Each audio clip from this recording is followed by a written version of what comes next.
Shalom saudaraku dikasihi Tuhan. Tuhan memberkati dan melindungi Bapak Ibu saudaraku dikasihi Tuhan. Hari ini kita akan mengupas 3 alasan mengapa Allah mengizinkan orang-orang saleh mengalami penderitaan. Saudara, 3 alasan mengapa Allah mengizinkan orang saleh mengalami penderitaan. Yang pertama, alasan yang pertama, Allah menggunakan penderitaan sebagai sarana untuk kita berserah kepadanya. Allah menggunakan penderitaan sebagai sarana untuk kita berserah kepada Tuhan. Kitab Ayub menggambarkan hal terburuk yang bisa terjadi pada orang baik, saudara. Ayub tidak bermasalah. Seorang yang jujur, takut akan Allah dan menjauhi kejahatan. Ayub 1 ayat 1. Bahkan Tuhan sendiri berkata, tidak ada orang lain yang begitu saleh seperti Ayub. Ayub 1 ayat 8. Ayub 2 ayat 3. Saudara, namun hanya dalam sekejap, Ayub kehilangan lembu, keledai, domba, onta, dan semua anak-anaknya. Ayub 1 ayat 14 sampai 19. Tak berhenti sampai di situ. Kemudian Ayub pun menderita sakit borok yang menggerogoti sekujur tubuhnya dari ujung rambut hingga kuku.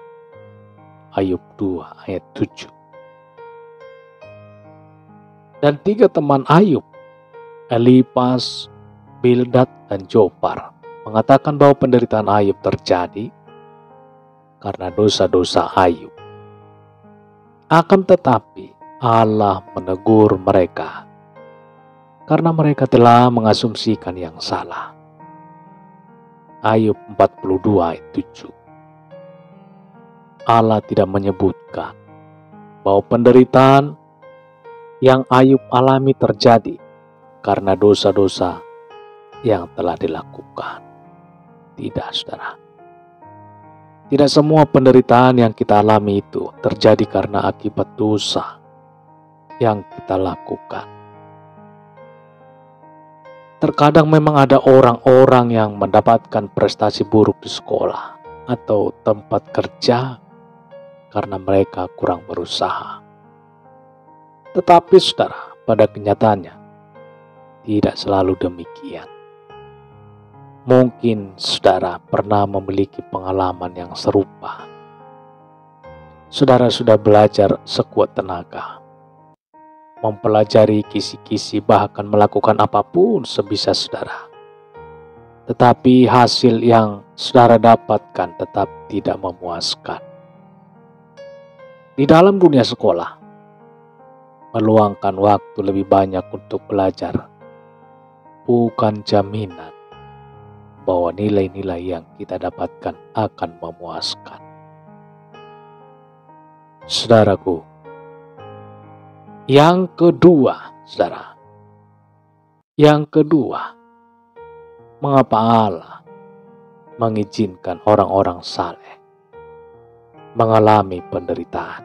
Yang kedua, Allah ingin kita merespon setiap penderitaan dengan sikap yang benar. Allah ingin kita merespon setiap penderitaan dengan sikap yang benar. Saudara, penderitaan Ayub dimulai karena percakapan antara Allah dengan iblis. Menuliskan bahwa dalam percakapan itu iblis mengajak Allah untuk bertarung. Iblis menganggap bahwa Ayub itu setia hanya karena Allah terus-menerus memberkati Ayub. Ayub 1 ayat 10 sampai 11. Oleh karena itu, iblis menantang Allah untuk mengambil segala kepunyaan Ayub supaya dia mengutuki Allah. Ayub 1 ayat 11. Ayub 2 ayat 5. Kemudian Allah mengizinkan iblis untuk mencobai Ayub. tetapi tidak membolehkan iblis mengambil nyawanya. Ayub 1 ayat 12, Ayub 2 ayat 6. Saudara dikasihi Tuhan, ketika Ayub kehilangan segalanya, sesungguhnya dia sedang tampil dalam sebuah pertarungan di hadapan penonton-penonton yang tidak terlihat dalam dunia roh. Alkitab mencatat contoh-contoh lain dari peristiwa yang membuat dunia roh terguncang. Ketika Yesus mengutus murid-muridnya pergi ke kota-kota, iblis pun takluk.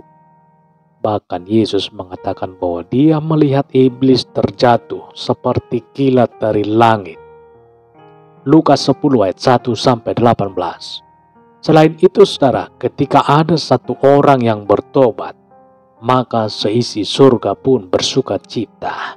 Tertulis dalam Lukas 15 ayat 7. Saudaraku, rasanya sulit untuk membayangkan bahwa respon seorang bisa begitu berdampak pada dunia roh. Tetapi inilah yang ditunjukkan oleh Ayub. Respon kita terhadap penderitaan itu begitu penting, saudara. Ketika pencobaan itu datang, Ayub meresponnya dengan tetap percaya pada Allah. Terlepas dari segala kemalangan yang menimpanya, Ayub memilih untuk memelihara imannya. Saudara, dalam kasus beberapa orang, saudara, bahwa bagian dari ujian adalah ketika harus berjuang supaya tidak dikeluarkan dari program. Saudaraku yang dikasihi Tuhan, yang ketiga, mengapa Allah mengizinkan orang-orang saleh mengalami penderitaan yang ketiga? Mengapa Allah mengizinkan orang-orang saleh mengalami penderitaan yang ketiga? Yang ketiga adalah Allah ingin mengajar kita bahwa Dia Maha Kuasa. Saudara, Allah ingin mengajar kita bahwa Dia adalah Maha Kuasa. Allah tidak memberikan alasan mengapa Dia mengizinkan Ayub menderita. Malah, Allah menggunakan ketidaktahuan Ayub akan betapa rumitnya alam semesta ini untuk menyatakan kemahakuasaannya. Ayub 38 ayat 41. Saudaraku dikasihi Tuhan, Ayub menjawab Allah. Siapakah dia yang menyelubungi keputusan tanpa pengetahuan? Itulah sebabnya tanpa pengertian aku telah bercerita tentang hal-hal yang sangat ajaib dan tidak kuketahui. Ayub 42 ayat 3, saudara. Saudaraku yang dikasihi Tuhan,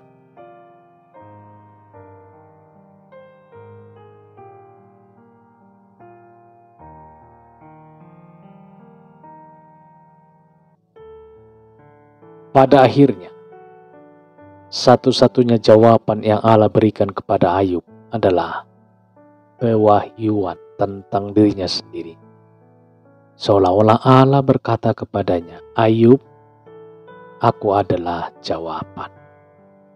Ayub tidak diminta untuk mempercayai sebuah rencana, tetapi dia diminta untuk mempercayai seorang pribadi, yaitu pribadi Allah yang berdaulat dan bijaksana dan baik.